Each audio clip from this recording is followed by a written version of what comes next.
The Stanley Cup playoffs begin 3 weeks from today. And for the Anaheim Ducks, the question is, who will they play? There's still a chance the Ducks can win the Pacific Division. If they don't, there'll be a freeway series between the Ducks and the Los Angeles Kings. It'll be the last go-around in the Stanley Cup playoffs, Ray, for Teemu Selanne, whose farewell tour is wrapping up in the regular season. One of the greatest players of our generation. Selanne's been able to score for 22 straight years. Now he plays with Corey Perry and Ryan Getzlaf on the Ducks top line. They put this line together a couple of weeks ago, and Selanne scored goals in back-to-back games. Since the trade of Dustin Penner, they haven't had a real solid fit with Perry and Getzlaf. They've been most effective with a big grinding winger who retrieves pucks. Selanne obviously does something different. They find him in the open ice. He can still score. He's played NHL regular season games, Ray, in 61 different venues. This one of the most frequent ones he's visited as an away player. And had some good nights here as well. Lucas Ivica brings it ahead for Anaheim, being tied up there by Curtis Glencross, who had a hat trick for Calgary in that 8-1 victory over Edmonton on Saturday night. And the Flames followed that up with a 2-1 shootout win over San Jose here on Monday night. Jakob Silfverberg tied up by Matt Stajan. Now Andrew Cogliano's away for the Ducks, along with Saku Koivu, the pass in behind Lucas Ivica. A lot of teams wouldn't want to play LA in the first round. I'm sure the Ducks wouldn't prefer it, but they've been good against the Kings this season. Oh, I would think, though, by far to be preferable to win the division and get a wild card team first. There's Paul Byron, a long shot, and that's handled by Jonas Hiller. And tonight's game plan brought to you by Tim Hortons, official coffee of the NHL. The Ducks need to stay in their style of game. They can't get into a run-and-gun game against a team that doesn't have anything to play for in Calgary. Calgary will want to get the pace of the game high. They'll want to open up the ice, the middle of the ice with their speed, and Anaheim plays best when they stay in their structure, and you have to be careful always playing a team that doesn't have a playoff run in front of them. It's a lot easier to play loose when you have just 10 or 12 games left. And it was a couple of weeks ago that Calgary stunned Anaheim with that 7-2 win here. Most goals the Ducks have given up this season. Of course, Anaheim had that great run, winning 19 out of 20 games in December and January. TJ Brodie trying to bring it in, and Sabisa got a stick on him and knocked it down the ice, and that'll be an icing call against the Ducks. Second leading scorer in the National Hockey League's Ryan Getzlaf, his first 30-goal season. He's the third Duck in history to score 600 points with his franchise. Selanne and Paul Kariya are the other two. This team is top-heavy offensively, and Getzlaf is going to have a big playoff to follow up what has been an exceptional year. Yeah, Getzlaf, Perry, Selanne, the top line. Then they go Patrick Maroon, Matthew Perreault, and Kyle Palmieri as their second line. And the Ducks were believed to have been in the Ryan Getzlaf sweepstakes at the trade deadline, trying to nail down a number 2 center. There's Sean Monahan with a shot that deflected in front. Joel Colburn trying to get a shot away. Now Chris Butler with a long shot that goes off the leg of Getzlaf. Well, it seemed likely with the trade of Penner that they had something up their sleeves big, and it didn't happen for them. Chris Russell fires that wide. Now Butler back with it. Ducks might revisit that in the summer. They've got lots to deal. Anaheim is deep in prospects. In fact, the Hockey News rated them #1 in their Future Watch issue. John Gibson, the outstanding junior goaltender from Kitchener in his first pro year in Norfolk. Yeah, he's not going to be going anywhere. Of all their prospects, you would think he'd be the one they'd want to hang on to with an unrestricted free agent in Jonas Hiller. Now a chance in front, by Kevin Westgarth on it. And Jonas Hiller got a pad on that. And Ricard Raquel, one of those outstanding young players, flips out ahead. Finds Tim Jackman, the former Flame, who got squeezed into the sideboards there by Ladislav Smid. And now Nick Bonino with it.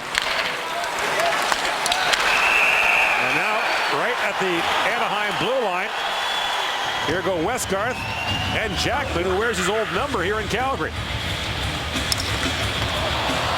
And Jackman throws down Westgarth hard.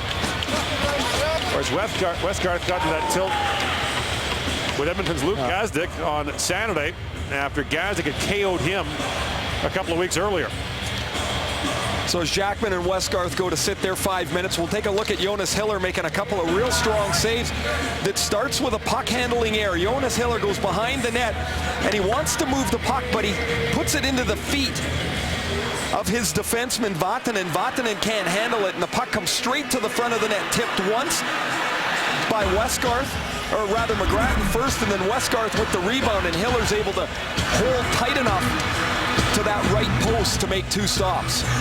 Westgarth came close to a Gordie Howe hat trick on Saturday in Edmonton. Had the goal in the fight.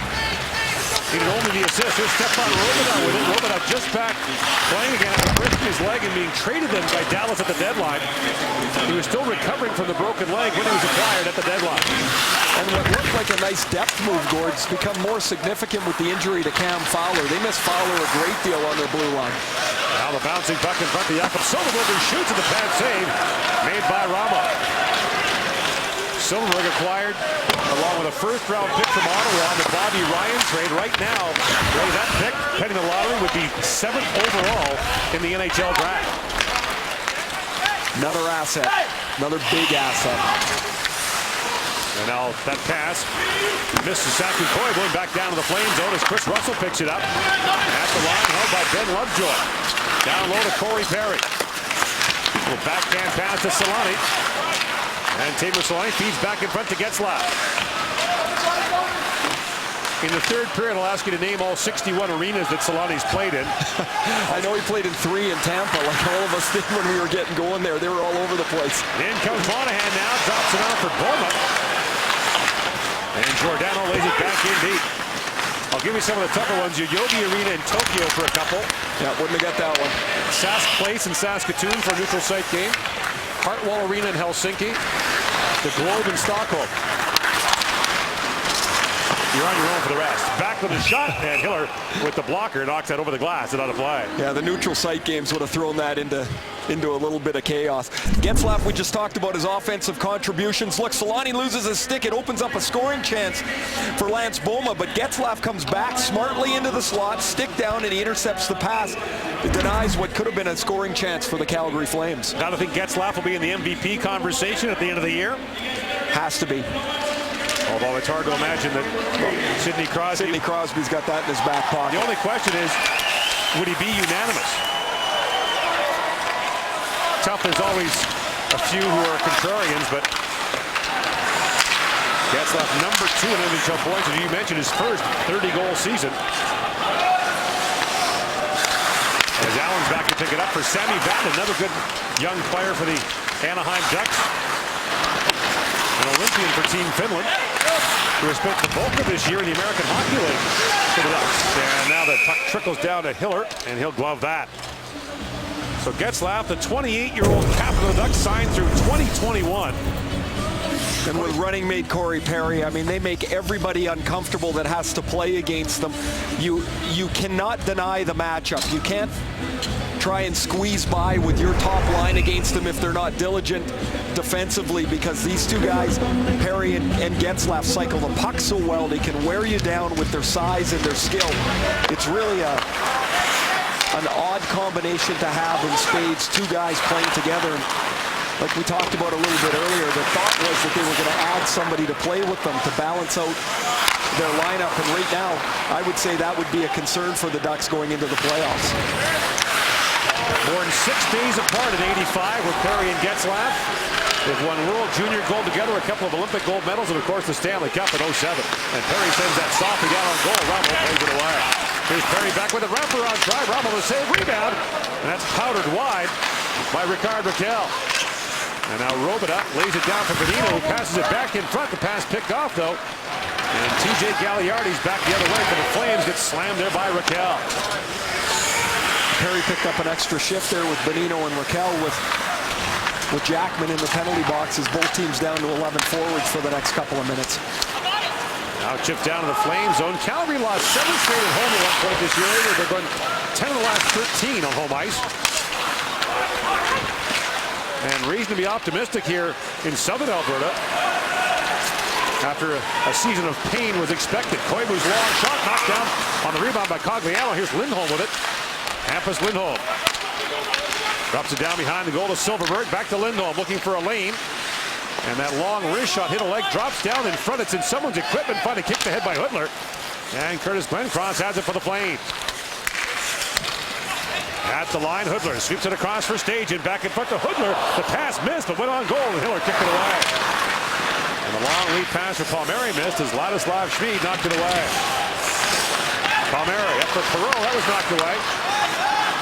And now Byron back with it for the Flames. His pass was disrupted. After even a 4-piece, no score in the first period. And now the puck flutters over the glass with 13:08 to go in the opening period. Ryan Getzlaf and the Ducks heading for the playoffs. Who are they going to play is the big question. Scotiabank Wednesday Night Hockey returns to Calgary after this. The NHL's traveling goodwill exhibit. Teemu Selanne honored here during the television timeout. A video on the scoreboard and a rousing ovation for the fans. The players had to push him off the bench so he would go out Gord to take an extra bow here. I can honestly say, Ray, that I've never heard anyone who's met Teemu Selanne say they came away disappointed. There are no bad days for Teemu Selanne. I remember when he got hit in the face with the puck a couple years ago. He looked like he had a golf ball in his mouth, and he came out and I said, "How you doing?" And he looked terrible, and he said, "Oh, I'm doing great, buddy. How you doing?" And it just doesn't seem to matter for him. He loves the rink. He loves to play, and he's. That was a chance for Camilleri. And Hiller makes the save as Backlund was digging for the rebound. And here is tonight's Asante player profile, brought to you by Asante, providing complete financial advice. 43 years of age, he's got 9 goals on the year. Assuming he gets to 10 before the end of the season, the only player older than him to get double digits in goal in the season, Gordie Howe, in his last year in Hartford at 79-80, he was 52 when he scored 15 goals that year for the Whale. Remember when he was injured just prior to the lockout, and it looked like his career was over. He had multiple knee surgeries, a total reconstruction. He needed that year off, and he came back, and he was renewed again for this last run that he's had. And people thought it was a PR signing. Schmid comes in, shoots and knocked away from Monahan. Maybe the Ducks were just trying to sell some tickets. Well, guess what? A couple hundred goals later and a Stanley Cup. He wasn't done yet. Now Robida back with it for the Ducks. And that pass knocked down in the midair by Monahan, but the play called offside at the Anaheim line. Well, the best chance of the game here is Sean Monahan. He's on the ice with Joe Coburn, who's had a nice rookie season for the Flames after being picked up in the offseason. But the first shot is handled by Hiller, but he can't control it. Monahan's right on the doorstep. It looks like he's going to have an open net as Schmid's shot squeaks by. But this is a really good play by Nick Bonino, who's a pretty underrated player for Anaheim. He comes back to poke the puck off of Monahan's stick. Monahan a goal away from 20 on the year. The last Flames rookie to score 20 was Dion Phaneuf. Prior to that, you have to go back to Jerome McGinley to find a Flames rookie with a 20-goal season. He really appears to be a true building block for the Flames. It's remarkable the maturity he plays the game with. Here's Cogliano now loose at the side of the goal. Feeds it back in front for Coy with a pass missed. And Hudler backhands it up to center ice. Glencross dropping it down. He got slammed into the sideboard by Ben Lovejoy. But Stajan took a run at Lovejoy. And now played ahead by Cogliano as Koivu looks ahead. Koivu, the relative youngster, just the age of 39. As McGrattan picks it up now for Calgary. Through the middle for Westgard. And Hiller had it knocked away, and Getzlaf looks ahead for Selanne. And Brian McGrattan takes the puck away from Teemu Selanne. Looks ahead to Westgard. In comes Westgard with it now. And he was poke checked there by Allen. Flipped ahead for Getzlaf. To Perry. And Corey Perry works in along with Selanne. And Westgard feeds that up to center ice. TJ Galliardi well protected with Westgard and McGrattan on his wings tonight. Sometimes you have to be able to pick up gloves with both hands. There's Selanne with a shot, the save made by Ramo. And Robida feeds that down to the front of the goal, trying to find Selanne, knocked away by Schmid. Backward, long lead pass for Byron. One-on-one with Sabisa, and Sabisa stays with him and knocks him off the puck. That was a terrific pass from Backlund. He didn't really take much of a look, just one glimpse, and he hit Byron in full stride. Now taps it ahead, trying to find Joe Colburn. The play's called offside at the Anaheim line. The player that's come into prominence for Anaheim is Ben Lovejoy. He fell down the depth chart in Pittsburgh. He's become a stay-at-home top 2 defenseman for the Ducks. And then there's Brian McGrattan coming back and taking the puck away from Solani. A real nice play by McGrattan, who just played his 300th game in the National Hockey League the other night. McGrattan's really thrived under Bob Hartley here. He's gotten a little bit bigger of a role, and he's become one of the leaders on this club from his 4th line position. 67th game of the year for him. That's a career high. Previous years, he had rarely been a regular player wherever he'd been. And now Lindholm has it for Anaheim. Up ahead for Maroon. And Patrick Maroon, the St. Louis native, had that knocked away. As Schmid steps away from Perreault, but the turnover forced. Here's Matthew Perreault with it. Perreault goes back a long way with Ducks coach Bruce Boudreau. Won a couple of Calder Cup titles in the American League with him, with the Hershey Bears, when they're both in the Washington system. And then when Boudreau was fired in Washington and rehired here, Perreault was a pickup the next year. There's a shot by Stajan, glove by Hiller, and he hangs on to that. No score in the opening period on a feel-good night in Calgary as the Flames play tribute to one of the all-time good guys and great players in National Hockey League history.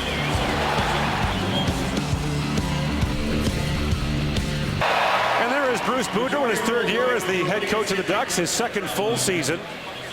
He's 9th all-time still in American Hockey League scoring, and he's 12th all-time in games coached in that league. He's got a great wit, doesn't he? He does. Well, you do. When you travel as much as he did, he played for 16 different teams as a player, and in 17 years as a coach, he coached 13 teams in 5 leagues. Hi, I'm Bruce. Was one of his most often used expressions. And when the Washington Capitals took a chance on him, Boudreau finally got his opportunity. He's run with it. His teams are famous for getting off to great starts. And they did again this year. They had that long stretch at home where they didn't lose, and they've kind of ridden that stretch. Now they've come back to the pack a little bit. Here's Camilleri, for Byron, loose and put. And Hiller got a piece of that. Nifty move by Byron in front of the Anaheim goal. Shots are 6-5 Calgary. Here's Camilleri loose in the corner with it now. Feeds in front. Jackman intercepts. And now problem for Lindholm. The pass from Bonino handcuffed him. And Lindholm gets it back.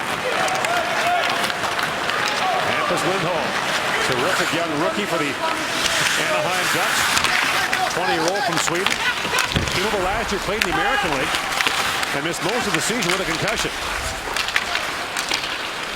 And now Camilleri chips it back up to center ice as Lindholm knocks it down. Brad Lauer, one of the assistant coaches for the Ducks, was telling us before the game that Lindholm is just absolutely unflappable on the ice. Now Koivu in shoots. And Carriaramo makes the save on that, and there is no rebound. One of the hottest players in the league is Mike Camilleri. He's been on a fantastic run, 10 goals in his last 12 games. He's an excellent passer. As he pulls up, he finds Paul Byron on the backside. Byron gets away from the back checker, Bonino, but he doesn't really have much room to go across the front of the net, so he tries to go up over top of the glove of Jonas Hiller. A nifty feed from Camilleri. Camilleri with 23 goals on the year, Ray. Trying to crack the 25-goal mark for the 5th time in his career. Now Brian Allen, long shot, tipped wide by Silverberg. And Boma digging for it. Leaves it there, and Monahan finds Boma. Rink wide, he goes for Colburn, who scored the tying goal against San Jose on Monday night. Here's Monahan loose in front, feeds across, and Boma turned away. The loose puck still there. Silverberg couldn't clear it. Finally, Saku Koivu has it. And some nervous moments for the Ducks as the Flames are pressing again. And once again, it is the Monahan line doing the work.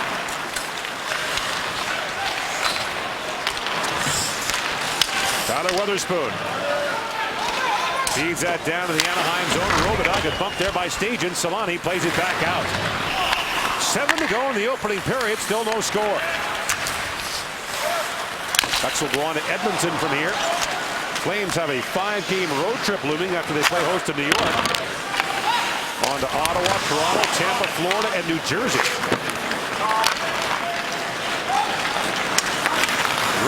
drops it off. And Sabisa ahead for Getzlaf, who chips it down to the Flame zone. Getzlaf down low to Perry. And Corey Perry feeds across to Getzlaf. Great pass backward to Lindholm. Long shot, and Ramo through the traffic makes the save and knocks it away. Lindholm again. In for Getzlaf. Down low to Perry. Maroon trying to get loose. As Perry, oh, what a move by Perry. Fed that around TJ Brody, and now across to Getzlaf. Down low to Perry. This is 5-on-5. This is where they just grind you to a pulp, but that's really good work by the Flames, keeping them to the outside. And their fourth line was, for parts of it, they were trapped on the ice, and now they can finally make a change as Lindholm picks it up. But the pass knocked down by Westgard. Maroon can't clear it out. Russell goes down low to Westgard, looking in front for McGrath. And the pass got by everyone. McGrath and Westgard between them have 5 goals this year, which might surprise some people. And Maroon trying to chip down ahead, knocked down by Chris Russell, and back out to center right. In comes Paul Byron, jumping in and shoots. Hiller makes the save. The long rebound cleared up by Vatanen. And Sammy Vatanen across to Brian Allen. Now knocked down in front of his Byron again. Drops it back for Camilleri. He fans on the shot, gets it back. Feeds in front, Byron, a backhand shot. Hiller the save, and the rebound scored it away. And now Vatanen off the boards. Knocked back in by Schmid. Camilleri spins off Perreault. Vatanen can't clear it out. And the puck still loose in the corner. Schmid steps up. Feeds back to Byron. Cross he goes to Weatherspoon. Lines and fires. That Shannon to stick of Palmieri. Now back in front for Backlund on the feed from Camilleri. And finally, Hiller stops that. No score in the opening period. Scotiabank Wednesday Night Hockey back to Calgary after this.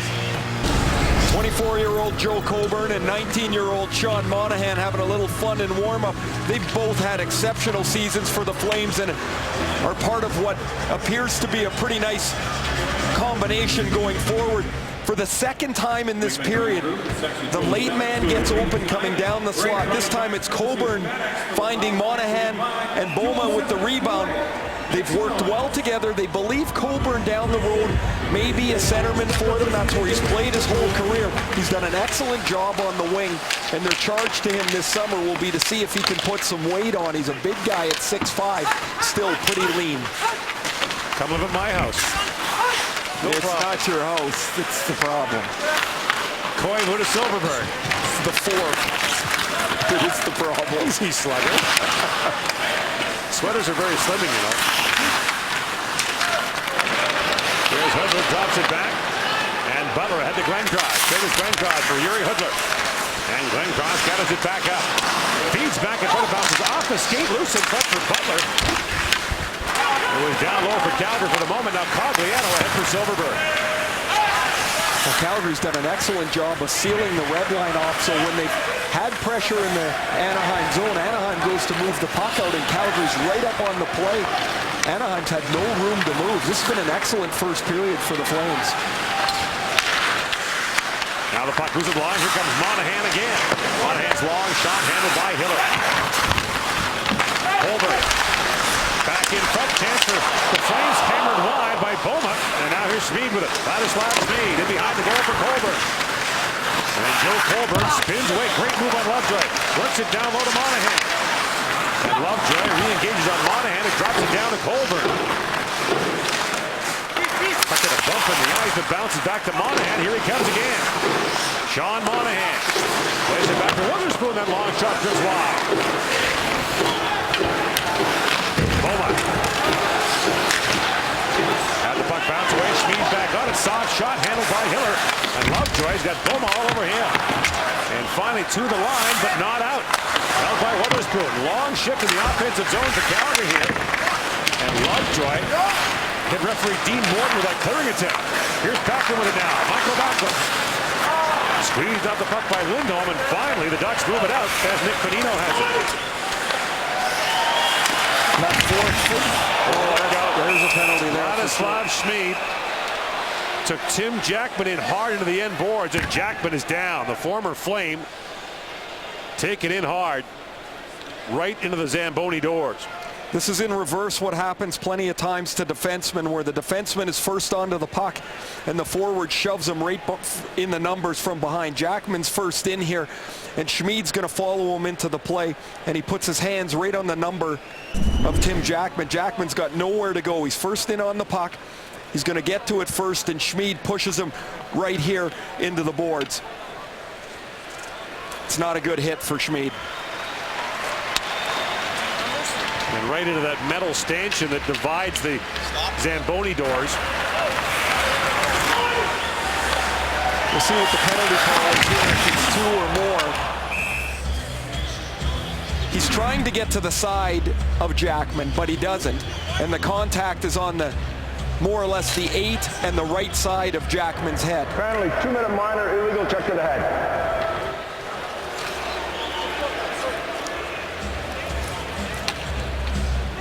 You know, Schmid doesn't like the call, but he can guarantee if he was on the receiving end of it, he wouldn't like the hit either. So look, Schmid's trying to get to the front shoulder, but he doesn't get there, and the contact is right to the right side of the head and on the 8 of Jackman. So the first power play will go to Anaheim. Gord, it's just staggering to me that this power play can be as mediocre as it is. We saw San Jose's last night explode for 3 power play goals. Anaheim's is 21st in the league. They're in the bottom third in both penalty killing and power play this year, which is unusual for a team in their position. And the goal against the Calgary penalty kill, that is the very best. Just 11 power play goals allowed at home. They're the best penalty killing team on home ice. And one of the worst on the road, which is another tough thing to figure. In comes Maroon, and back and forth, gets that, fires, he battled up high and wide. And now a race for it, and keep an eye on the Flames short-handed. They lead the league with 12 short-handed goals. Well, got a little help the last time these two teams were together. They had a couple against Anaheim. Now Getzlaf winds his way in, drops it back for Perreault. Matthew Perreault plays it back to Lindholm. Hampus Lindholm to Perreault. 4 forwards on the Anaheim power play with Cam Fowler out with a knee injury. Getzlaf drops it down to Perry on the goal line, shoots, and Ramo got a piece of that. At the line, held again by Lindholm. In for Perreault. Spins and shoots, that goes wide as Maroon back on it. Maroon feeds in front, the pass missed Perry, and Getzlaf battles for it. Feeds back for Perreault. 50 seconds to go in the Anaheim power play. Perreault for Lindholm. Back for Perreault. Plays it down to Maroon, looks it up to Perry. Fanned the one time we had Ramo at his mercy, and Perry misfired. The puck just skipped on the Maroon pass over Corey Perry's stick. You're right, he was all by himself, Gord, 10 feet in front of Kari Ramo. 30 seconds to go in the power play. Shots are 12-8 in favor of Calgary. Bonino across the line. Here comes Nick Bonino with a chance. Spins and shoots, score! A rocket from Nick Bonino, a power play goal. And the Ducks lead 1-0. Quietly, Nick Bonino has 18 goals on the season. And on the break-in, he almost puts everybody offside as he starts to slither his way up the middle of the ice. Solani is on the outside. Solani almost goes offside there, but he holds up at the line. You see, Bonino was set to pass it.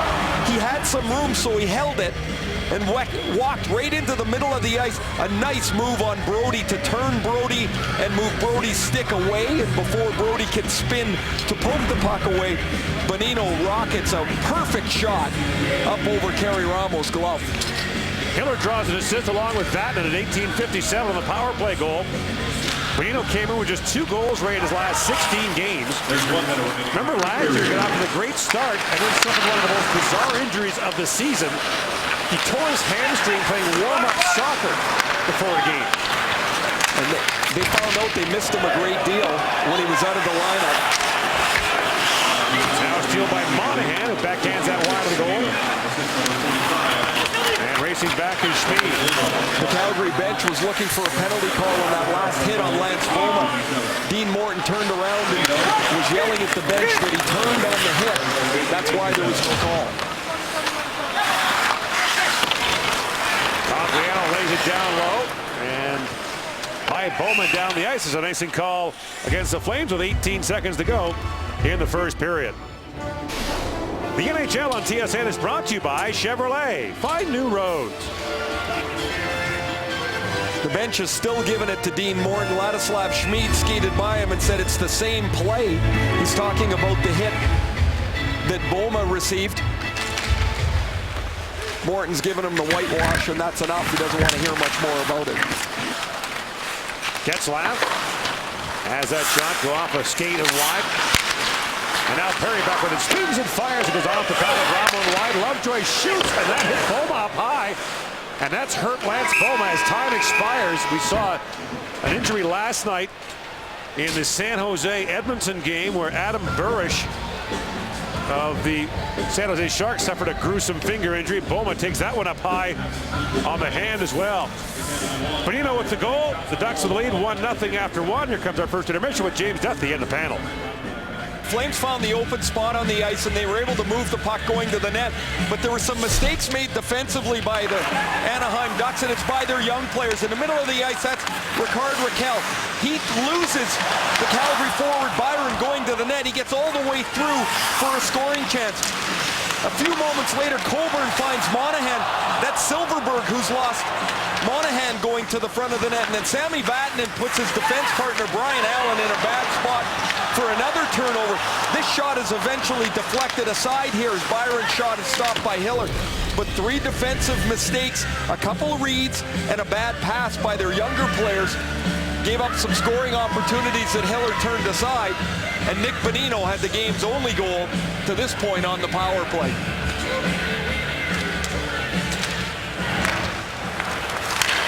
At least one very good team from the West is going to lose in the first round of the Stanley Cup playoffs. And when you think that Anaheim and Los Angeles right now would meet in the opening round, whoever loses that series is going to be crushed after having a great regular season. And the other will get a wild card team. and then try to figure out where they go from there. Anaheim still got a game left against San Jose, so the division is not out of the question for the Ducks. But would also hold the edge of the tiebreaker because they have more regulation and overtime wins than do the Sharks. And just last week, San Jose won 3-2. And interestingly, Bruce Boudreau played Frederick Anderson, their rookie goaltender, not Jonas Hiller in that game. Of course, they traded Victor Fox earlier this season to the Edmonton Oilers. What a start that Anderson had to his NHL career. Won 9 of his first 10 decisions. In comes Corey Perry. Now penalty coming to Calgary. Center for Getzlaf. Save made by Ramo, and the rebound cleared away by Mark Giordano, but Giordano's going off for interference. This is an example of Corey Perry's reach and strength. Giordano's playing him one-on-one, and when the puck gets into his feet, he's now at a disadvantage. You see Perry fight through the check. When he doesn't have the puck, that's the interference call, and Anaheim's power play that has the game's only goal, the Bonino marker, goes back for chance 2. So the Ducks back to the power play. The Flames allow just their 12th power play goal on home ice in the first period. And Perreault kicks it back to Lindholm for Getzlaf. Back for Hampus Lindholm, Ryan Getzlaf. Feeds down to Perry, back for Getzlaf. Along comes the shot, tipped wide by Maroon. Patrick Maroon trying to feed that backstage, intercepts, but the pass goes off the back of the leg of Boma. Can't clear it out. Here's Perry back with it. For Getzlaf. Back to Lindholm. Hampus Lindholm across to Perreault. And now Lindholm through the traffic back to Getzlaf. Bobbled the puck for a moment, but kept it alive. Here's Perreault back with it. Walks in, Getzlaf shoots. Great save by Ramo. And Perry back on it. 37 goals on the year for Corey Perry. Feeds it back in front. And Perreault to Lindholm. Back to Matthew Perreault. Feeds it in front. Maroon looking for Perry, and diving back was Boma to take it away. And Kari Ramo picks up the loose puck. But Lance Boma takes a sure goal away, inches from the Calgary goal line. Well, Calgary had a couple opportunities to clear the zone. They don't, and then they never escape the zone. And as Stajan's pass goes behind Boma, it doesn't clear the zone. Getzlaf loses the puck. Boma can't get it out a second time. There's one stop by Ramo off of Getzlaf, and then it looks like they've got a wide open net saved by Boma coming all the way back to the crease. Robida now Looks to Raquel. So this is Ricard Raquel, Nick Bonino, and Teemu Selanne on the power play for Anaheim. As you mentioned in the first period, Ray, the Ducks cleared out cap room by trading Dustin Penner to Washington, but then couldn't pull the trigger on a deal to get someone back. Thought they were in on Thomas Vanek. Thought they were in on Kessler. And by the time that they went past Kessler, there was no time to make the deal. As the other forwards, Molson had gone, and nobody had an appetite to go more than a third-round pick, apparently, for Mike Camilleri. Well, they were looking for a centerman more than a winger. That was part of the issue. Although Bruce Boudreau had Camilleri in the American League years ago and said he was a natural center then. Should be playing center now. Robidoux walks it and shoots, and Ramo knocks that away. Three, David. Time expiring in the power play. The shot by Selanne goes wide. 2 shots on goal for Anaheim on that power play. And Selanne bumps into the official and now makes his way off the ice.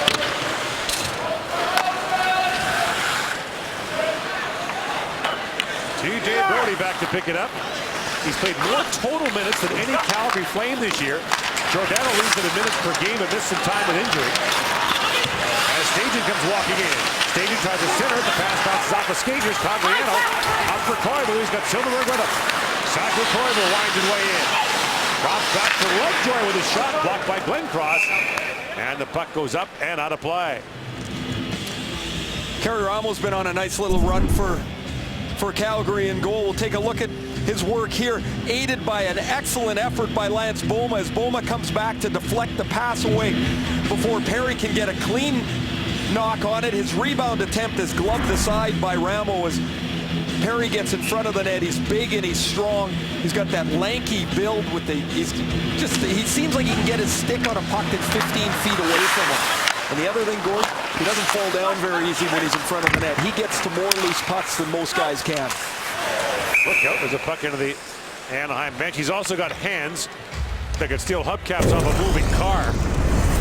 And over the last 4 seasons, only Alex Ovechkin and Steven Stamkos have more National Hockey League goals. Pretty good company there.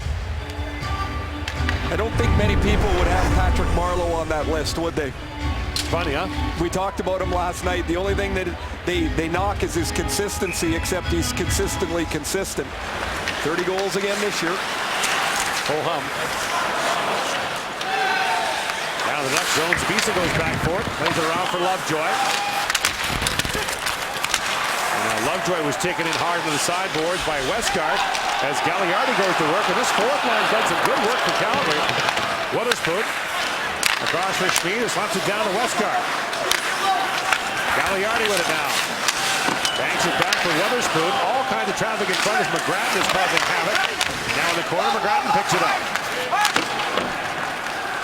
And Witherspoon holds the line for Calgary. Lisa tipped it from the back. Scores! McGrattan!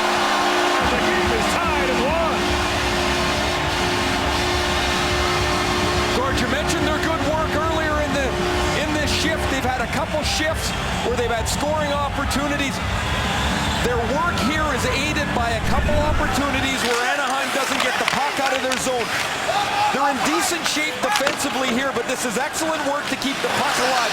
Maroon can't get to the puck. Schmid gets to it and he shoots it. It bounces off of Westgarth and then off of Brian McGrattan, and Big Earn is tied to score at 1. That's 3 goals in the month of March for McGrattan, Ray, for a guy who never scored more than 3 goals in a season.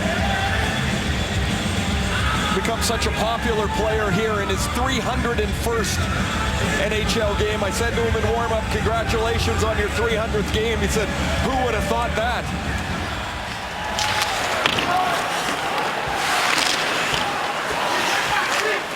That's a career-high 4th goal for McGrattan. He scored in back-to-back games earlier in the month, and now Byron comes streaking in. Selanne intercepts that pass, but it bounces right back to Camilleri. The backhand shot stopped by Hiller.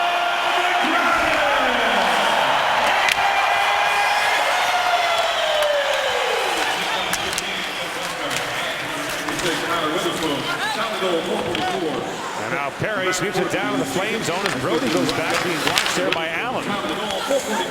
Camilleri looks away from Bonino, trying to find Backlund, held at the line by Getzlaf. Ryan Getzlaf in, shoots at a shin pad in front. And now Byron back the other way. Pass was off the stick of Brody, who's leading the rush for Calgary. And Robidas chipped that ahead to Bonino, the Anaheim goal scorer. Head trick. Bonino with Jackman. Long shot was off a leg and wide. And now Robidas one times that puck, but it goes off a stick. Over the glass and out. Get another look at McGrattan's goal. It starts with McGrattan controlling the puck in the offensive zone. He takes the bump there from Lovejoy. Lovejoy actually wins the battle and keeps it alive, but it bounces over Maroon's stick. Maroon's not able to corral it. Schmid just waffles it to the net. It bounces off of Westgarth. It bounces off of McGrattan, and the game is tied. Now Robidas steps up, his shot pinballs off some legs. Colburn can't clear it out. And Raquel. He walks there by Butler. Ricard Raquel for Bonino. Nick Bonino loses the side of the goal. The backhand shot stopped by Ramo. Rebound loose in front. Raquel fires. That's blocked. Wow, Lance Bowman's blocked about 4 shots already tonight. And away comes Colburn with it. Joe Colburn. Bounces it back, but Butler was outside the zone. He backhands it back in, but off the mesh. And play is called. 13:38 to go in the second period. Bigger's got a big goal for the Calgary Flames, even at 1 in the second. After missing all of last year with ACL surgery, Lance Bowman came into camp having to earn a spot. And he's really found a spot here in Calgary as a penalty killer. He's the most physical of Calgary's forwards. Leads the team in hits. He's got 75 blocks on the season, including that one there. Boma has done an excellent job for Calgary, and he's worked his way into more minutes. He kills penalties. They're not shy to play him against the other team's top line, and he's a hard guy to play against because he skates well and he gets on the body. Scored 4 goals the preseason with to earn himself a spot on opening night.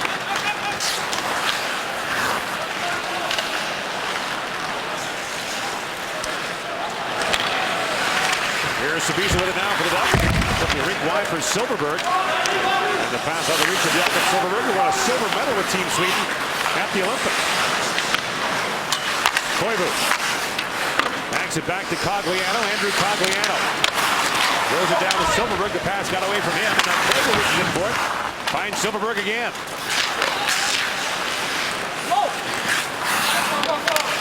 Koivu picks up the loose puck in behind the goal. Back in front, Cogliano with a shot. He fired it wide. And back in the corner for Cogliano it goes. Andrew Cogliano with 20 goals on the year.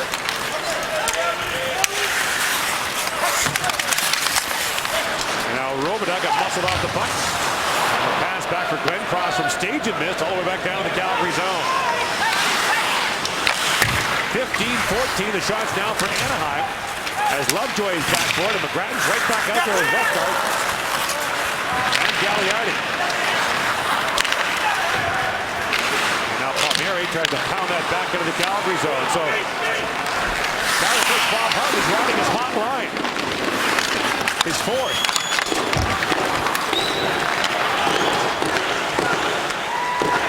Now Perreault back with it. They hook there by Gagliardi. Beat back for Maroon. Down low for Perreault. He steps away from Gagliardi. Finds Palmieri. Palmieri. Down for Maroon. Butler wraps him up, and Maroon continues with it along the boards. Back to Vatanen. Across he goes for Allen. Brian Allen tees it up and shoots. It goes off the hand of Russell. Loose at the side of the goal. Back in the corner it goes. And Palmieri finds Maroon. Gets away from Butler. His Calgary forwards and Diaz on the ice for a while. Now as Maroon pulls his way in front, Russell plays it away. Westgarth can't knock it out. And Gagliardi's clearing it, knocked down by Perreault. Anaheim changing the offensive zone. Matthew Perreault with a shot. That's blocked right back to him. Loose at the side of the goal. Ramo's down. Maroon takes a whack at it, and somehow Carey Ramo able to keep the puck out.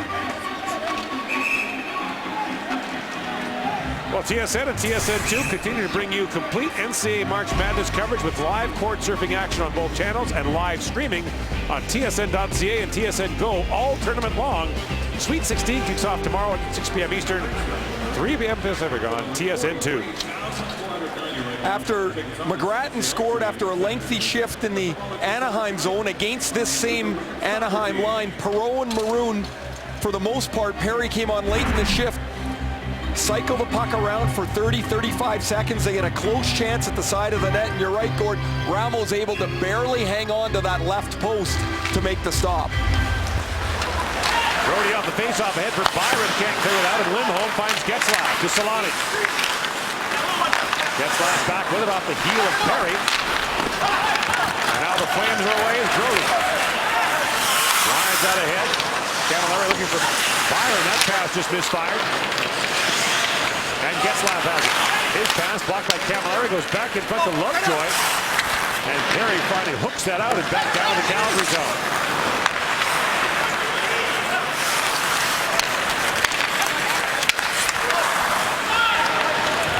Now Lindholm on it. Banks it out and backwards away. They have buried at center ice by Lovejoy. Getzlaf, lead pass for Solani. Up he goes for Lovejoy. The Ducks are changing it, backhands it down to the Calgary zone. Witherspoon lost the puck to Perry, feeds it back in front. Oh, what a stop by Ramo!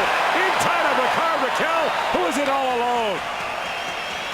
But Tyler Wotherspoon's had a nice little run here in Calgary, playing in just the beginning of his National Hockey League career. And watch the stealth move by Perry.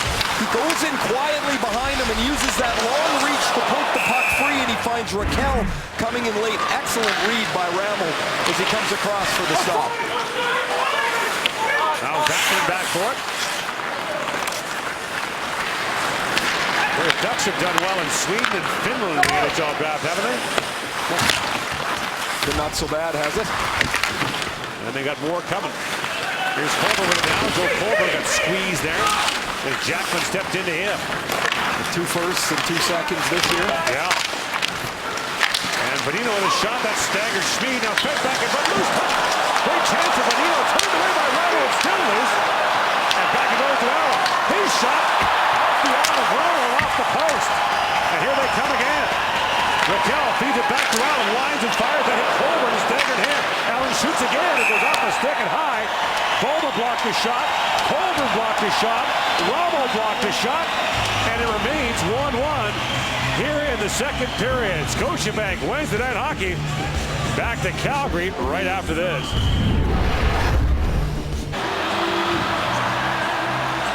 Some Kerry Ramo thievery and a couple of good blocks by Lance Boma, and here by Joe Coburn as Coburn blocks this shot from Brian Allen. He goes back to the bench, and there's the shot blockers that the players wear.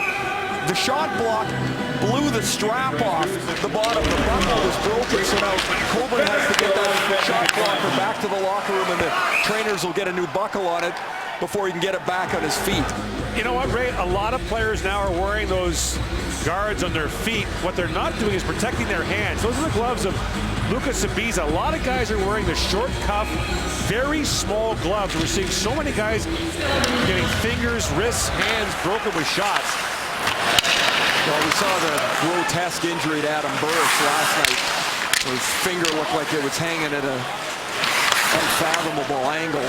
So players want lighter and lighter, smaller gloves. I mean, it's more comfortable. It's easier to handle the puck, but you got to think there's some way to build a little more protection into the gloves.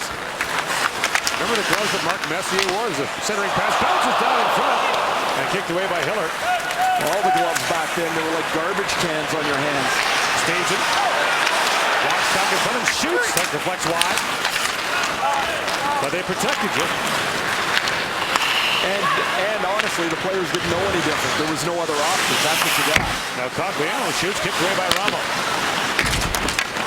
Well, it's the goalies that are wearing more and more equipment. Maybe they know much better than anyone else. Yeah, that's a good point.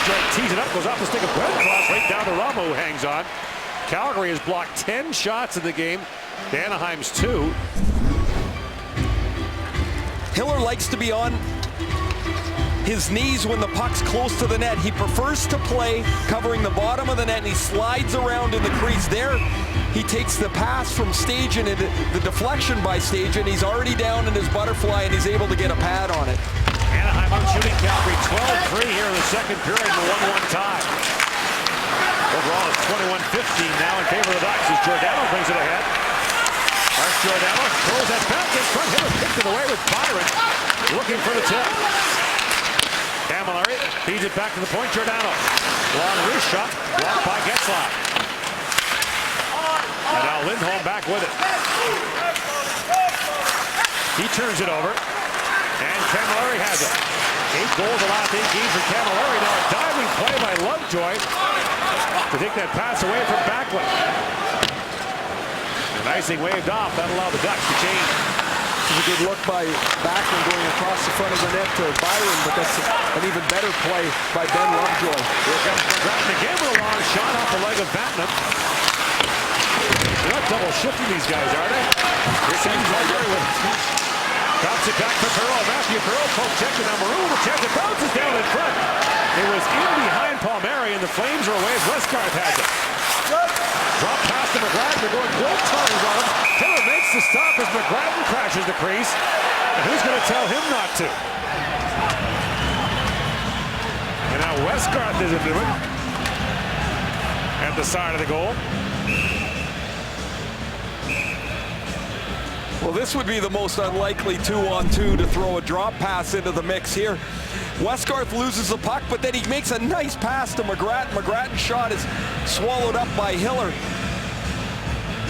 These guys are getting rewarded for having an excellent hockey game. Bob Hartley continues to put them back on the ice. He's not spotting them into the game. And they've had a couple of really good shifts and the only Flames goal here in the second period. And Hartley has made the point all season, Ray, that it's important to establish a culture here in Calgary that you will not be given ice time just because of who you are. You will earn it, no matter who you are. It will be given and taken away on merit, and he's done that all year. There's been a change in Bob Hartley this year, and where he's worked his players hard, but he's tried to remain really positive throughout. Now, that's not always been a trademark of Bob Hartley. He can be a biting, driving coach, but being away from the game for a little bit and in the basically the bottom floor of a rebuild here in Calgary, they've taken a hard-working, positive approach, and the players have played hard for him this year. The results have been pretty incredible for a team that nobody picked to do very well. Now, he did say this week the season's a failure. Well, it is in general you don't terms. make the playoffs, and you're in 26th place overall. But there's been a lot of positive stories, and that's his point. He said, take the positives, build on them, but remember, you haven't done anything yet. I thought Bob McKenzie had a great point in the panel before the game, and that is, this is the first step. The next one becomes the most difficult. Right.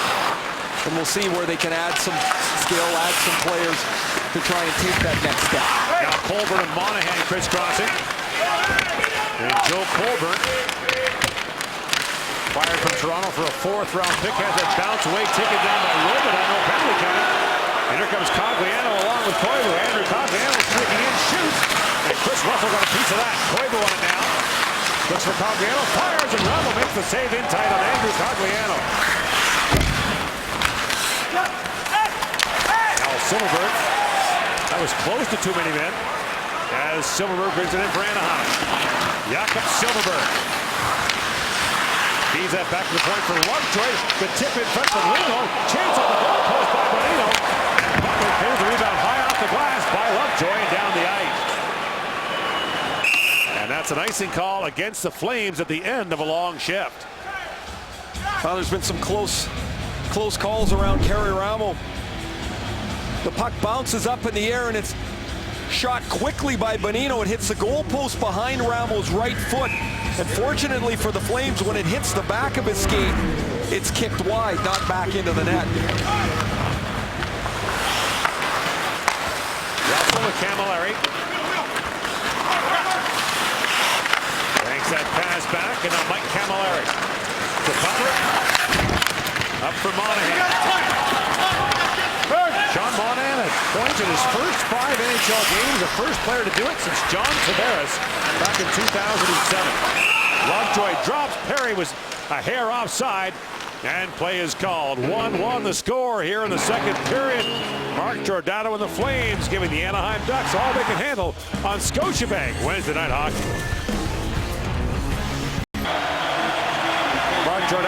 excellent season for Calgary, interrupted by the broken ankle that cost him 18 games. If you check him out to a full season, he'd have 57 points, tied for second with Duncan Keith, just behind Erik Karlsson in Ottawa.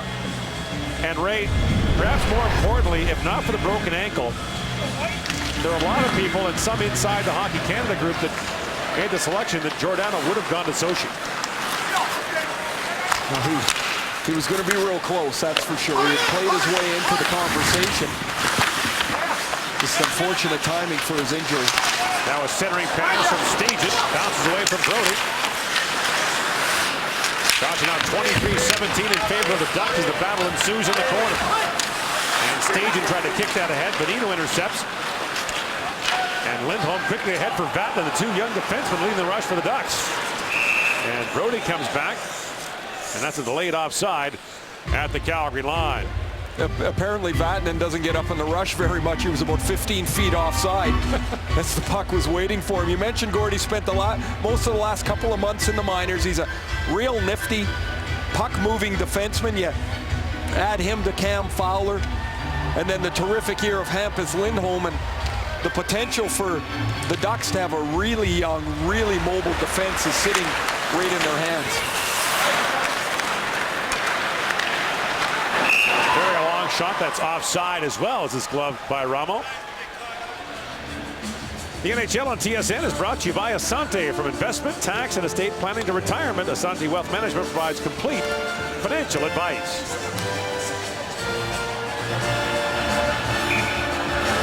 Gordon Ray Ferraro here in Calgary, along with our TSN team on this Wednesday night. Ducks will stay here tonight, then go to Edmonton tomorrow, play the Oilers on Wednesday. Corey Perry was clipped at the line in what looked like a knee-on-knee collision. Perry limping somewhat after that collision with Giordano. He remains on the ice. And now once again the play is called offside at the Calgary line, and Corey Perry was none too happy with that collision with Giordano. He's going to chip the puck in and try and climb to the middle of the ice. Giordano's going to make the hit. And you're going to see here where their legs collide. It's just the bottom of the knee of Giordano catches the outside of Perry's leg. Pretty fortunate that that's not more of a direct hit.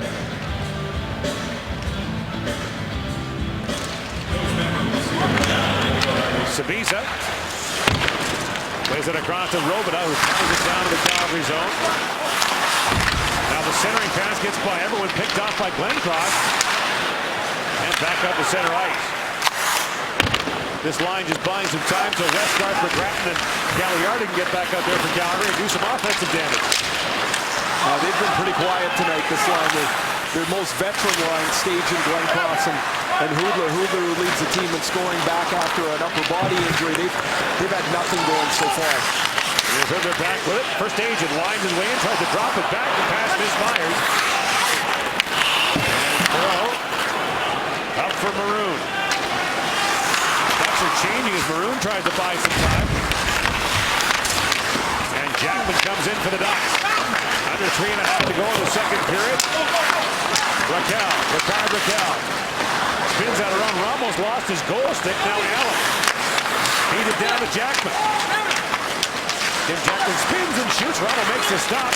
Now Raquel the wraparound tries to kick the line. The puck's loose in front. Bonino digging for it. And the faceoff will stay in the Calgary zone as once again Calgary Ramo just able to keep that out. Pretty fortunate here as Ramo was without his stick for about 15 or 20 seconds. It gets knocked out of his hands in the Calgary crease by his own man there. Schmid clips the top end of the stick. Now Ramo doesn't have it, and as he's sliding around on his knees, he's going to have to react. Now they're trying to give it to him, so he's got his stick upside down in his hands, not doing him much good, but he's able to get the right pad flat to make the stop. So which is worse, no stick or upside down stick? Oh, I think upside down stick's probably way more distracting. How about broken stick for Chris Russell? Gives the Ducks a chance as Bonino feeds in front. Raquel with a shot blocked by Butler. Now fed down in the Anaheim zone, and Boma, who gave his stick to Russell, quickly gets one from the bench.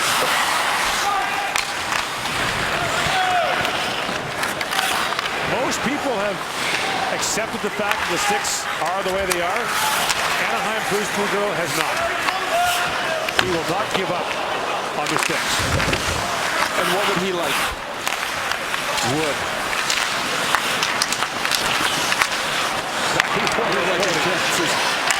And travel by train. Monahan, a long shot, that's tipped wide. As Colburn going to stick on that. Now back to Brody. Feeds across to Giordano with a long shot. Hiller the save. The rebound goes all the way back to the point. Now Brody. Walks back in front, shoots, blocked by Bonino. Brody gets it right back. That broke Bonino's stick. And a long shot by Giordano. The save made by Hiller. The puck still loose. And finally, Hiller pounces on that. Nifty puck handling and some pretty nice mobility by TJ Brody. He's another one of those Calgary players, Gord, that's gotten an opportunity this year from Bob Hartley and taken the opportunity and moved it into a position of prominence for their team. Brody's a fantastic skater, and after Bonino blocks the shot, look how quickly he gets onto the loose puck again. That allows him to shoot the puck. Brody's got 31 points on the season, and as you mentioned, Gord, he's averaging about 24 minutes a night on their top pair with Giordano. Now for the point, that shot was blocked, and Getzlaf away with it now. And Mark Giordano, not that long ago, playing in the KHL because no NHL teams wanted him. Centering pass, Backlund had it knocked away. He won't be going back. No. He's signed up long-term now in Calgary.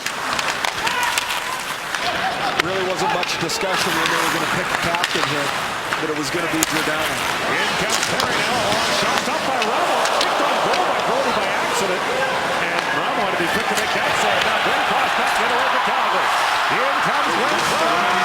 Miller makes the stop and pounces on the rebound as Glenn Cross made a beeline for the Anaheim goal. Under a minute to go in the second period. Solani backhands it out.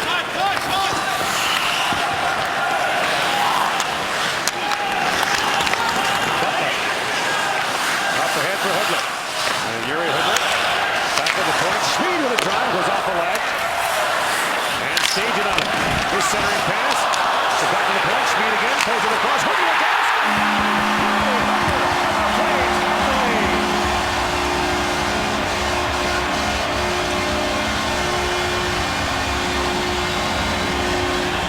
Just mentioned this line hasn't done much for the Flames. That's Hudler's 16th of the year. And again, Anaheim has a couple opportunities to get control of the puck and get it out of the zone. Getzlaf blocks the puck, but they don't get to the puck enough to clear it. It hits Getzlaf, goes right through Solani's feet, and then this puck is put on the tee for Yuri Hudler, and he rifles this past Jonas Hiller. Hiller's sliding around on his knees for a moment, and then he can't find the puck when it's passed. He doesn't know that Hudler's there, and it's a slow reaction from Hiller, and the one-timer is in the net, and Calgary's got two in this period. You mentioned 16 on the year for Hudler, who, of all the players who was omitted from his nation's Olympic team, might have been the most bizarre. That was a joke. That team was a disaster. Alois Hadamchuk, the head coach who made the selections, has never liked Hudler. Coming from a Czech national junior team as an underage once. Also got fired after the Olympics. Yes. Richly deserved, by the way. So time expires here in the second period. Brian McGrattan and Yuri Hudler have the goals. The Flames lead 2-1 after 40 minutes. Coming up, the second intermission with James Duthie and the panel. The Anaheim Ducks are the #2 team in the NHL in goal scoring, and yet through the last 2 games against Calgary, the Ducks have been held to 3 goals in 5 periods. Ray, how are the Flames doing it? Well, they've done it with some hard work. They've done it with some block shots, and they've done it with some great goaltending. Kyrie Ramo's got 24 stops through the first 2 periods, several of them where he showed off his athleticism to get across the net to make some stops. He's also been helped by 22 block shots. Here's a couple of them by Joe Coburn and Lance Boma back-to-back, and they've done it with hard work. This is the 4th line of Gagliardi, Westgarth, and McGrattan. They win the face-off. They get in on the forecheck. Anaheim's got a couple of chances to get the puck out of the zone, but they don't. And the Flames are onto the puck first on several occasions. McGrattan actually loses this battle, but instead of standing there, he gets to the front of the net. This bounces off of Westgarth. It bounces off of McGrattan. And that's been the formula for Calgary as they lead after 40 minutes. Big night for McGrattan in his 300th NHL game. Got his 4th goal of the year. Teammates retrieved the puck for him. And now an icing call against the Ducks to open this third period. Ray, how concerned should the Ducks be about a little bit of a flat spot here in March? Oh, I think they should be really concerned because you can't invent new players.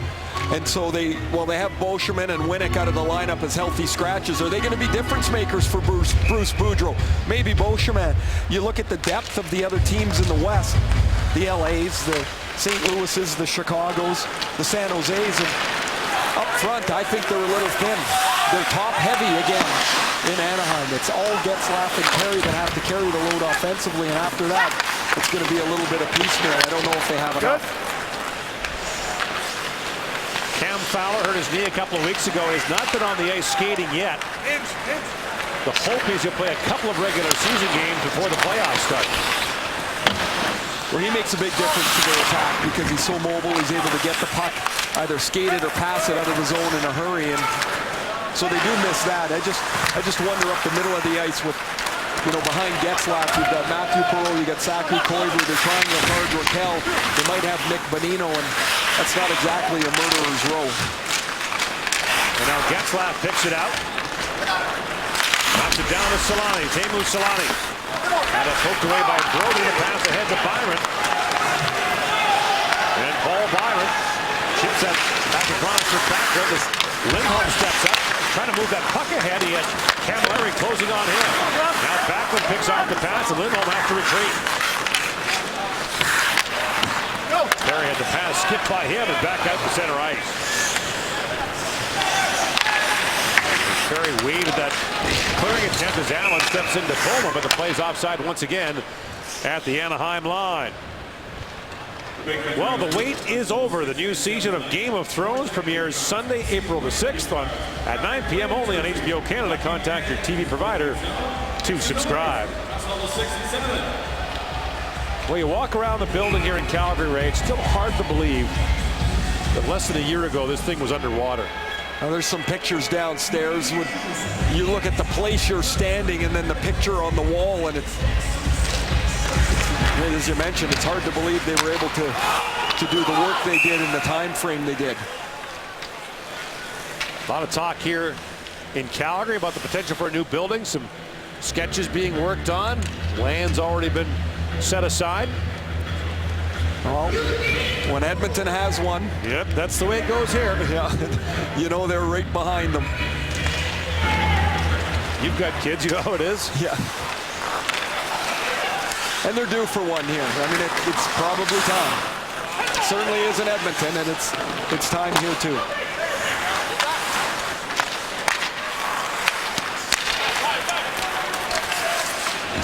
Now Butler swinging back.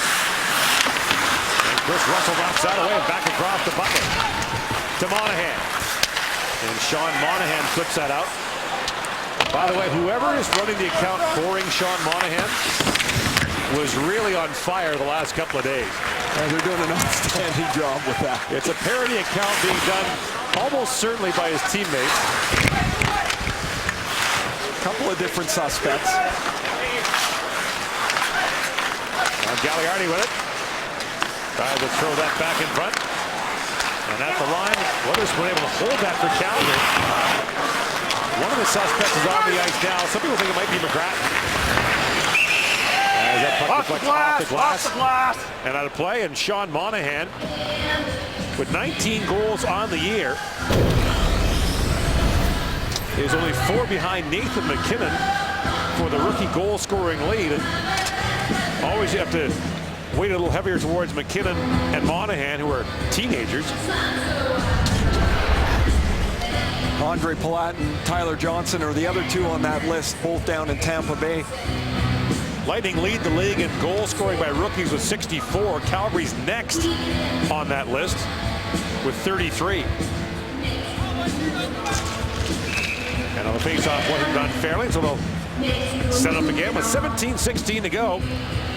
Here in the third period, Calgary with a 2-1 lead. We've seen standing ovations for the Flames after period the last week or so at home. Seen some encouraging signs for them, and what fans want to see is signs of improvement and hard work, and they've kind of taken this team as a lovable underdog. It's fun to cheer for the underdog, especially when they reward you as the Flames have. In particular, they've become a pretty good home team of late, and they score lots of goals. They've been kind of fun to watch. Speed with a shot goes off the stick of Sabisa and wide. Had the 3 first-round picks last summer. Monahan, of course, being one of them. And now the centering pass. Herbert plays it across. Cross back and right across to the shot blocked by Silverberg. And Herbert plays it down to Stajan. And that's Stajan back with it. Lays it down for Glenn Cross. Loose in the corner. Curtis Glenn Cross. Spins back and plays that down. Robidoux. And now the puck turned over as Robidoux tried to knock it down. Herbert back with it. Yuri Herbert sends it back in front. Glenn Cross stopped by Hiller. And he'll hang on to that. Another big hand from the fans here in Calgary as Jonas Hiller is under siege somewhat. Another change coming in Calgary in the offseason will be, we presume, a new general manager as Brian Burke is the president of hockey operations and the interim GM after Jay Feaster was let go. So Burke has promised that there will be a new GM in place in the summer. Who that might be remains an open question. Now a lead pass to Corey Perry, working with Perry, but Giordano came back to knock that away. Getzlaf feeds in front for Bonino. And the puck pinballs around in front. Bonino gets back to it, lays it down to Perry. Now Bonino up with Getzlaf and Perry again. As Getzlaf spins back in the corner. Feeds it down to Bonino. Fights off a check, but the pass intercepted by Perry. And chipped out by Byron. Gord, hearing a lot of frustration on the Anaheim bench there. The guys are starting to get on each other a little bit. They need to kick their effort level up a bit. You can sense that this has not gone how they thought that it would go. In particular, remember, just a couple of weeks ago, they got their lunch handed to them here by the Flames. The one thing Anaheim's going to need to do is score the power play. Perreault takes a shot, stopped by Ramos. Bottom third in penalty killing and power play is not normally a formula for success. Only one playoff team in the last 4 years has been in the bottom third in both power play and penalty killing. Yeah, and so after 70 games, if you sit there, are you going to catch lightning in a bottle in the playoffs? Or you play the same team over and over again? They've dissected your power play. They've got the film down. They've got the right personnel out against it. It gets more and more difficult to be effective on the special teams in the postseason because you don't run into a tired team any or very often at all. Ryan Allen fires that shot wide enough. Perreault sends it back in front. Maroon took a late whack at that. And Kari Ramo hangs on to it. The one thing about a regular season is you can, if you're in a slump, you catch a team that's maybe not playing very well, or you catch a team that's tired, and you can get yourself a goal or an assist and feel a little bit better about yourself, a power play goal here or there. Not in the playoffs. Ducks last year lost in the first round to Detroit as the Red Wings got into the playoffs and then knocked off the #1 seed. Game 7 was in Anaheim as well. I mean, that's another thing that is so disappointing for them. Well, since winning the Cup in 2007, the Ducks have only won one playoff series. Missed the playoff the year before last. That resulted in the dismissal of Randy Carlyle. Now Maroon banks it back to back and long shot. Ramo will say rebound. Makes it good to score. Matthew Perreault on the rebound. The game is tied at 2. Really nice play by Matthew Perreault as he's able to work himself to the inside of Ladislav Schmid. Perreault's able to get to the front as Maroon does a nice job controlling the puck. Ramo blocker stops this, but he doesn't corral the rebound nor get the puck to go to the corner where he's trying to direct it. And Perreault gets inside of Schmid and scores his 16th. There's the block by Ramo. You can see the way his blocker's angled. He's trying to deflect that out to the corner. Instead of getting it there, he ends up funneling it back into the crease. And Perreault's got an easy one. Got 3 goals now in the last 4 games and a 16-point streak.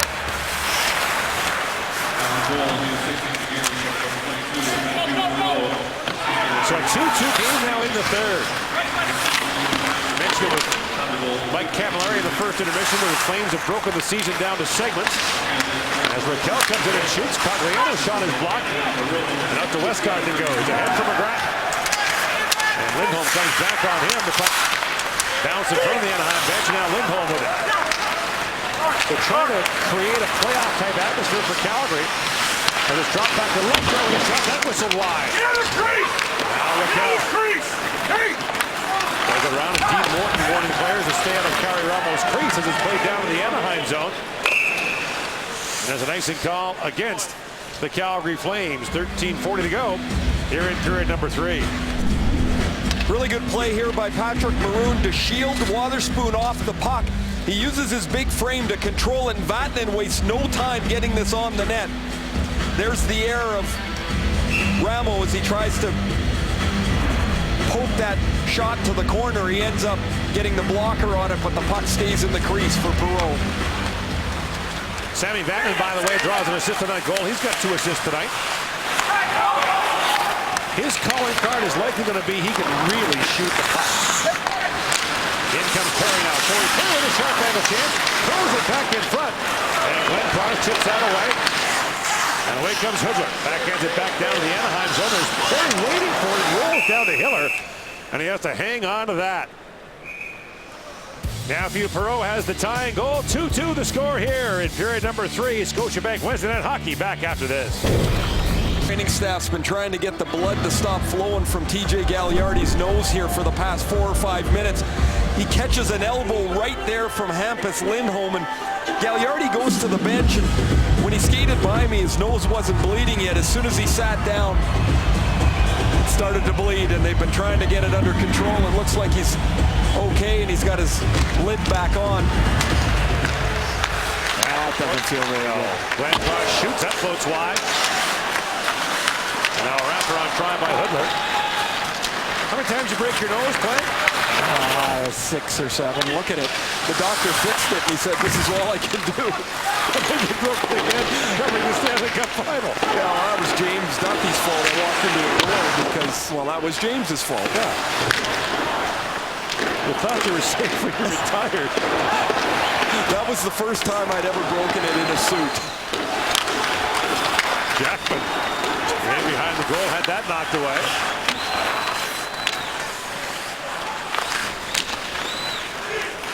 And now spinning back in Silverberg with it. Jakob Silverberg lays that down for Jackman. The Ducks have to change now, and Schmid has it taken away by Jackman. Perry comes racing in off the bench for the Ducks. Leaves it there for Getzlaf. And Ryan Getzlaf, as the Ducks are still completing the change, works that back in front of seeing eye backhand pass and almost got to Benito. Now a centering pass goes right back to the point. Sabisa in, shoots, and then the frickin' jump wide. Ramo never saw it, that hit Ladislav Schmid, and he's down.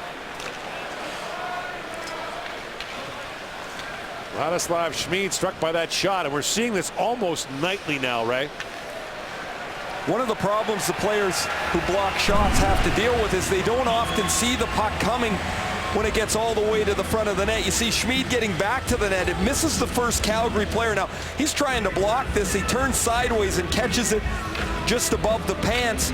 No padding there. But when the puck comes to the net, there's so much traffic. You're trying to find a lane to see it. Oftentimes, the players don't see it until it hits them. 17 block shots for Calgary in the game. Schmid has 3 of them. Remember, he's acquired from Edmonton. Earlier in the year, the Oilers had to move him to make cap room to sign Ilya Brizgalov, who was no longer there. And then comes Lindholm with a shot. That's blocked. Still loose in front. And Perreault couldn't get to it. Now Backlund backcourt. Squeezes that by Maroon and back out. Shots are 30-25 in favor of Anaheim. Ducks won 7-2, or Flames won rather 7-2 over the Ducks here a couple of weeks ago. That was that Twilight Zone week in the NHL. Remember that? Edmonton came back from 3-0 down to win in Minnesota. The next day, here's Vata with a long shot. That was tipped wide by Maroon. Now chipped ahead by Colborne. He's got Monahan with him. Pass bounces off the leg of Allen, and Hiller will pounce on that. Well, the race in the East is heating up as well, and a crucial one tomorrow night at 7 o'clock Eastern, 4 Pacific, as Montreal faces Detroit. The Red Wings are in that crazy race for the final playoff spot in the Eastern Conference. Columbus in that mix as well. Toronto, Washington. Montreal coming off a spirited win in Boston, and then that was a tough one for them too, Ray. Oh, after the night before in Boston, to win that one, then go to Buffalo and win the next night. Peter Budaj did a great job in Boston, and then Price with the shutout. Now back at the point is Russell. Russell's shot goes off the leg and wide. And now in the corner, you've got Robidas talking to Boma. Now Boma gives Robidas a cross check.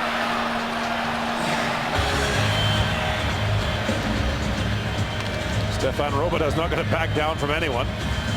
Man, he's a hard player. I mean, his game doesn't fit his size. There he takes the hit from Boma, and then as Boma falls down, Robidas gets right back into his face. You see the size difference, and Robidas doesn't back down an inch from Boma, who is a pretty good fighter and a big man. He was a good pickup for Anaheim. Gives him another right shot, gives him a little more balance. He's been around the block more than a couple of times. Now Palmieri brings it in for Anaheim, walks it and fires. That's blocked by Russell. Down low now, Cogliano for the Ducks. And Stajan staples him to the end board, but Cogliano moved the puck free. Palmieri with it. And with one Lovejoy, a shot, and the save made by Ramo through the screen to the tip of Cogliano. The Ducks are starting to get a few chances by winning the battle below the goal line and finding their point man who are able to get the puck through to the front of the net. Here again, it's a 2-on-2 battle behind the net, and Cogliano and Palmieri win that scrum for the puck, and Lovejoy's shot is swallowed up by Kerry Ramo.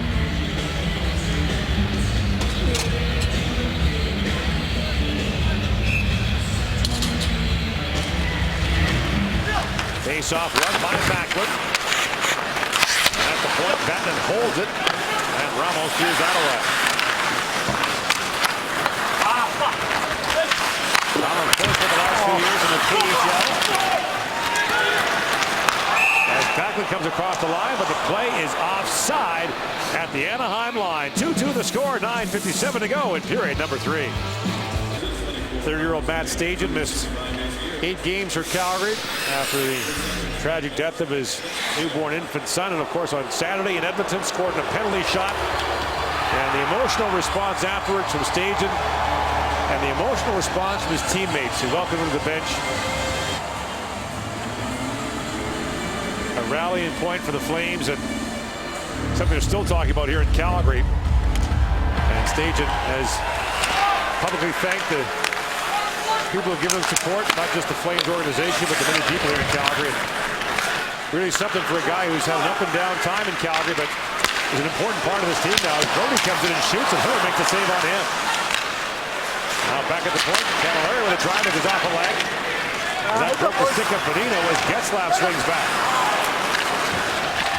I haven't seen as much of Solani here in the third period. Perry comes in. Drops it down for Maroon. And now Perreault comes streaking into the rush off the bench as Lindholm fires it off the inboard, down to Perry.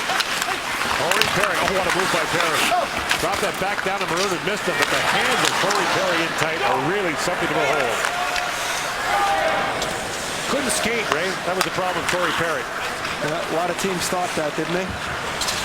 28th overall in the star-studded 2003 draft, two-time Ontario Hockey League scoring champion.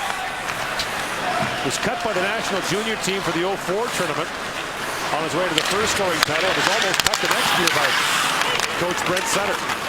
Now Sawney comes in and fires, and that shot goes high. He literally, Ray, scored his way onto that team in the last 2 scrimmages in Winnipeg. Hasn't stopped either. Yeah. Went on to play with Sidney Crosby and Patrice Bergeron on the top line in the tournament. Now Colbert with it. He's done this pretty well tonight, Gordon, on more than a couple occasions. Control the puck, use his size, and he's got real nice hands. Feeds inside for Ladislav. Schmid is back out there. And Monahan's shot stopped by Hiller, and he corrals the rebound off the end board. So Schmid's back for Calgary. There's a good sign in this 2-2 tie. We've talked a little bit about Joe Coburn earlier in the first period, and his growth as a player here in Calgary. He was picked up just at waiver time last year. He was out of waiver options, and Toronto knew he was going to get picked up, so they made the deal here with Calgary. Now, Coburn's just really in his first taste in the National Hockey League on a full-time basis, and this is tonight where he's used his ability to maneuver for a big guy. He's got excellent escapability. He handles the puck well, and Brian Burke, who made the deal that brought Coburn to Boston, or from Boston to Toronto in the first place, now sits here and they look at the potential of a local kid, a Calgary boy. He's 6'5", he's got nice hands, and they see a bright future for him. The first time Burke acquired him was in a Thomas Caberlet deal to Boston. Second time for a 4th-round pick. Colburn's a Calgary kid. Dad's a very well-known oil executive here. It's Cogliano comes and hits the goalpost. And Batman says it rink wide. In fact, Colburn says more people know his dad than him. As McGrattan comes winding his way in. Brian McGrattan, the backhand shot. Hiller will save it. Brian McGrattan with a goal tonight already. Almost got number 2. When the big man gets going, he's hard to stop. Nice play up through the middle of the ice to Cogliano. You see how far back in the zone Wotherspoon is. That opens up some room for the speedy Cogliano as his attempt for his 21st goal of the season rings off the goalpost. And there's McGrattan shoveling into the front of the net. Hiller has a little bit of trouble with it, but is able to snare it.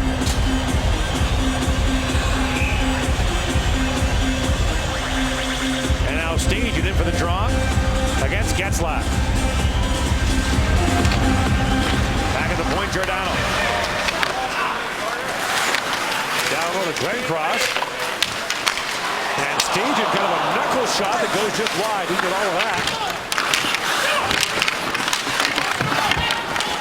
Hoodler. Back to the point for Giordano. Walks in. Giordano sends it back door for Hoodler. Couldn't corral the bouncing puck. And now Hoodler back with it. Spins back in the corner for Giordano. Sends it back in. That pass was knocked away by Allen. And Brody on it for Calgary. Throws it back in front. Panino's got it for the Ducks. Shots have closed at 31-29 now in favor of Anaheim. As Brody is back to pick it up.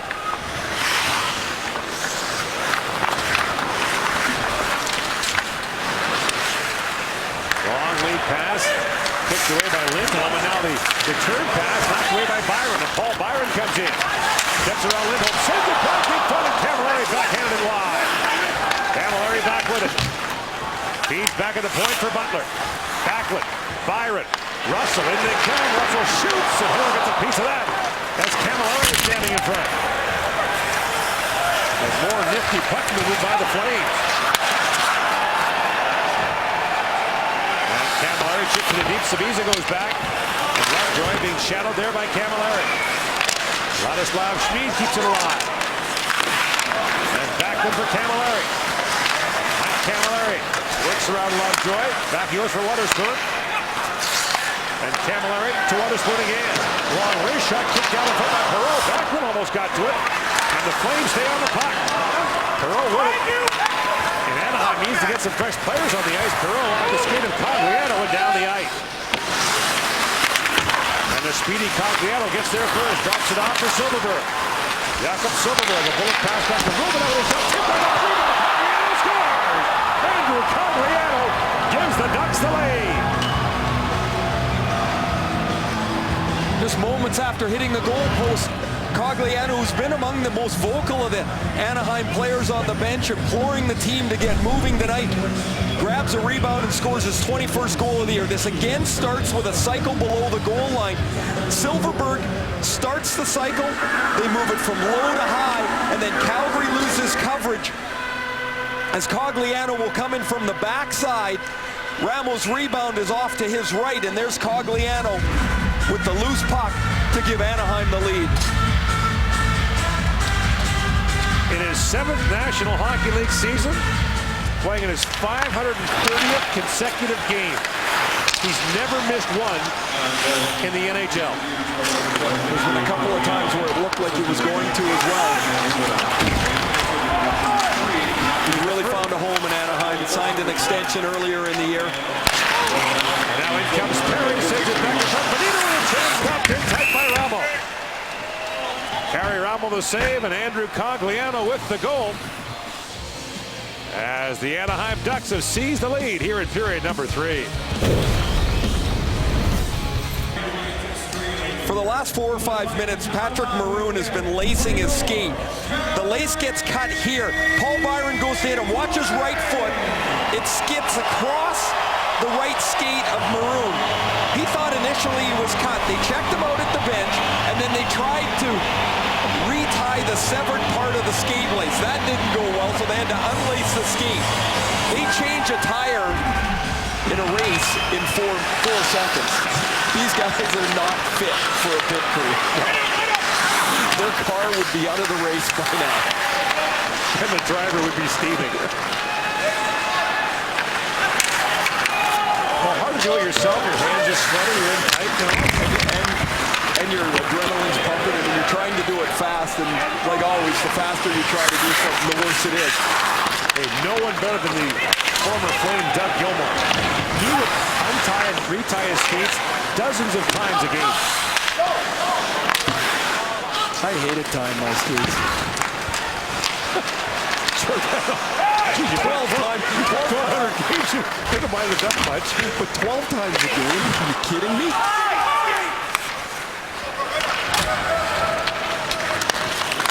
Giordano with it. And the play's offside at the Anaheim line. Scotiabank Wednesday Night Hockey on TSN is brought to you by Scotiabank. You're richer than you think.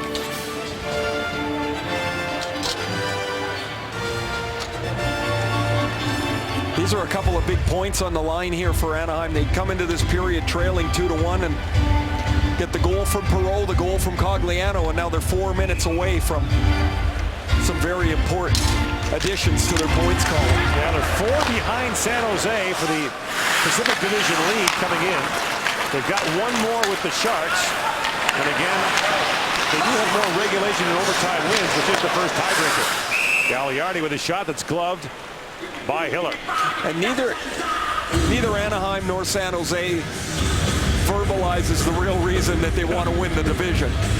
That, of course, is to stay away from Los Angeles in the first round. It's going to be hard enough to get out of the West anyway. And if you can avoid those guys in the first round, it'll probably do you some good. Even the team that beats them is going to be in for a really, really demanding series. But Los Angeles is going to be a tough out. Ducks and Kings have never faced each other in the playoffs. Freeway series would be great, wouldn't it? It would be awesome. But they played at Dodger Stadium this year. Of all the outdoor games, that's the one I like the best this year because it was so different. I just thought it looked great. Now, puck with a high stick, and the faceoff will come back into the Anaheim zone. 3:26 to go in the third period. So here are the standings. So to the Pacific Division winner would likely go the first wild card. That'd be Minnesota as it stands right now. And for the team that finishes second, you get the Kings. Phoenix hanging on to that last wild card spot. They're going to have to make do at least for the short term without Mike Smith. That's a big make do. Dallas has sputtered a bit down the stretch. Minnesota could have erased any hope Vancouver had with a win tonight. And Vancouver comes up with a win in Minnesota. Now Stajan drops it back for Glenn. Across it goes to Hooker. Loose in front, knocked out by Maroon, whose skates are finally tied. And he sends them back down to Calgary zone.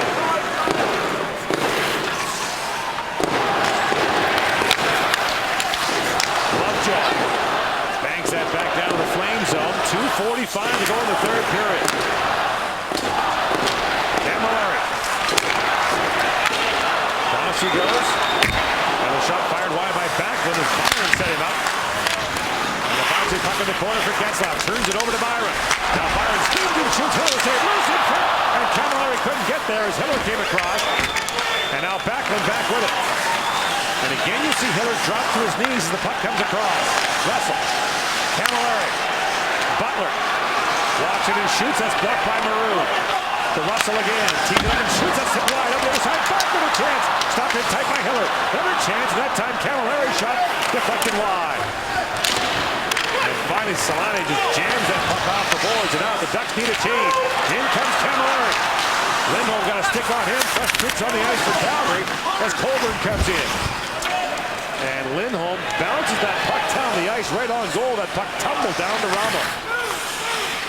1:40 to go in the third period. Keep an eye on Ramo now as Monahan sends that rink wide. Allen back for it. Trying to clear out a rolling puck on him. Monahan with it. Ramo still in the Calgary goal. And the Ducks fire that down, and that's going to be an icing call with 1:21 to go. And so Ramo will likely come out with a face-off back down to the Anaheim zone.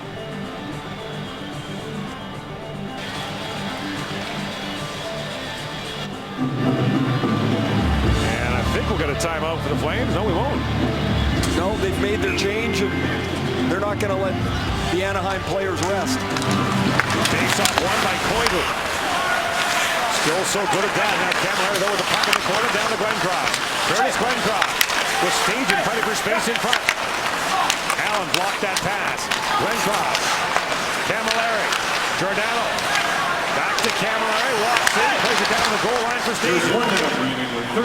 Final minute now. The Flames net is empty. Camilleri. Roll on him. He feeds down to Stajan. Back at the point. Giordano. Cross to Russell. Chris Russell, crowd hollering for his shot. Another jamming for it. Here's Stajan. Down low to Glencroft. Finds Camilleri. Shoots as blocked by Allen. Bouncing puck in front. Picked up by Russell. Here's Camilleri. Who's shot. Who's saved. Who's puck in front. And Stajan couldn't corral it. 30 seconds to go in the period. Camilleri back to Russell. Camilleri swings it across. Giordano shoots. That's blocked by Soderberg. Can't find it. Now Stajan to Camilleri. Shoots. Global. Piece of that. The puck in front with a penalty coming down. As Giordano touches it up, they're going to call a hook against Saku Koivu of the Ducks. And Calgary will get a power play with 18.7 seconds left in the third period.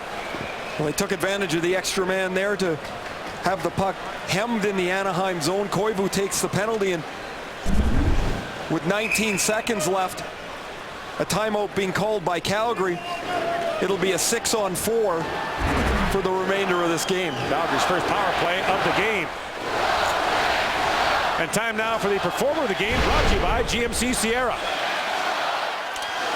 In a game where Anaheim had to find a way to climb back into it, down 2-1 after 2, Andrew Cogliano hit a goal post and then scored the go-ahead goal. What stands as the winning goal right now, your GMC performer of the game with his 21st goal of the season, is Andrew Cogliano. Nick Bonino had a power play goal in the first period. Brian McGrattan with a goal and 4 shots in his 300th National Hockey League game.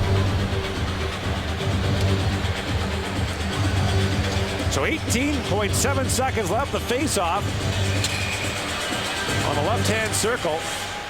McGord, after 2 periods, Ryan Getzlaf had won 1 of 10 face-offs. He's going to take the draw here against Michael Backlund. Russell and Giordano at the points.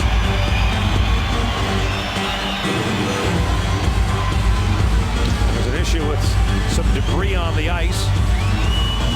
Keep an eye on Camilleri here. If Backlund can win the draw, a D-to-D pass and Camilleri sliding to the top of the circle here on the right is a likely play where he can shoot the puck. They double check the clock to make sure it's correct. It is. And now Backlund against Getzlaf. And Backlund wins it cleanly back to Russell. In for Camilleri.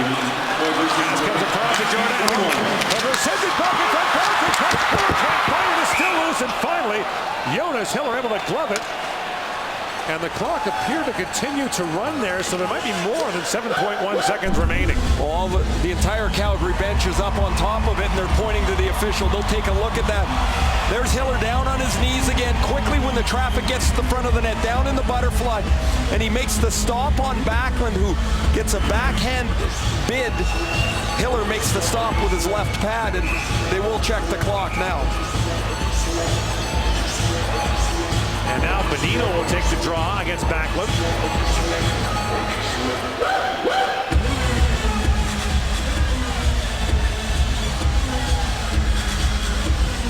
Well, they're going to say the clock was correct at 7.1, and it did appear to run down a little bit. And the face-off blocked by Bonino. Rolled it out to Bonino. Final seconds down the period, and the Flames won't get a shot on goal as the Anaheim Ducks win it by a final score of 3-2 to draw within 2 points of San Jose for top spot in the Pacific Division. A game that looked in jeopardy, certainly trailing after 2 periods. Calgary had played an excellent 40 minutes. They made a couple of mistakes, and Anaheim was able to capitalize on those third period errors, and as you mentioned, Gord, take a big 2 points home. Anaheim avenges a 7-2 loss to the Flames the last time they were here. They'll move on to face the Edmonton Oilers on Friday. Well, the Flames will be home to the New York Rangers. For Ray Ferraro and all of us at TSN, I'm Gord Miller. Thanks for tuning in. This has been a presentation of TSN, Canada's sports leader. Now stand by for SportsCenter. And here is Darren Detition.